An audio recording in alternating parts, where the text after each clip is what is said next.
Machine में थोड़ा सा मोटा कपड़ा आता है, फुट को उठाते हैं, लेकिन ये कपड़ा इसके नीचे जा नहीं रहा होता क्योंकि स्पेस जो है दांते और वुड के बीच में बहुत कम स्पेस होता है। अगर आपकी मशीन में भी ये फॉल्ट है और आप परेशान है तो आप मशीन मसला कर रही है, परेशान हो रहे हैं, कोई परेशानी की बात नहीं है।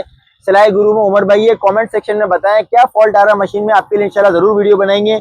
जिससे एक कमेंट आया है मशीन का फुट दंदानों के बहुत करीब है, उसे कैसे ऊपर करें और कितना ऊंचा कर सकते हैं।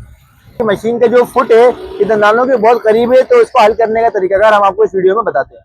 मशीन में थोड़ा सा मोटा कपड़ा आता है, फुट को उठाते हैं, लेकिन ये कपड़ा इसके नीचे जा नहीं रहा होता क्योंकि स्पेस जो है दांते और वुड के बीच में बहुत कम स्पेस होता है। अगर आपकी मशीन में भी ये फॉल्ट है और आप परेशान है तो आपने क्या करना है वो मैं आपको बताता हूँ। आपने इस नुक्स की वजह से जो है आपने ये स्क्रू खुल जाएगा, इसका माथा आपने मूव आउट कर देना है। इसके बाद देखिए यहाँ पे एक स्क्रू होता है, इस स्क्रू को इस स्क्रू को खोलने से पहले आपने ये ध्यान रखना है कि आपका फुट नीचे नहीं, आपका फुट ऊपर होना चाहिए। और इस स्क्रू को आपने यहाँ से करना है लूज। इसके बाद आपने यहाँ पे स्क्रू ड्राइवर रख के इसको स्क्रू ड्राइवर की मदद से हल्का सा ऊपर की तरफ पुश करना है।